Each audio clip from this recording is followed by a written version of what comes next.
çka është interesant është që këta çështo menojnë nisaj.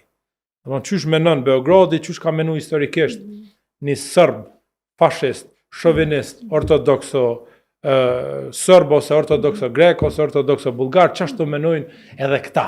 Këta domethënë mendojnë që veç shqiptarët nacionalistë, ateistë ose shqiptarët katolik duhet me qëndru këtu, edhe gjithë muslimanë që janë boshti, thelpsor, qendror i kombit shqiptar, duhet shporret.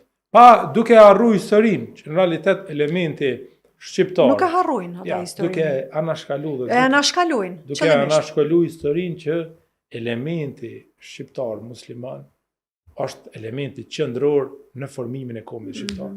Rilindja kombëtare, baballarët e saj janë Hasan Tassini, pastaj Sami Frashëri. Lidhja Prizrenit është i merr Prizrenit Abdul Frashëri, e Sulejman Vokshi, e shpallja pavarësisë është Ismail Qemali, Vebe Dibra, Hoxha, që ka legjitimuar në kuptimin fetar. E pastaj luftrat për çlirimin e Kosovës, e pastaj luftrat për mbrojtjen e Kosovës.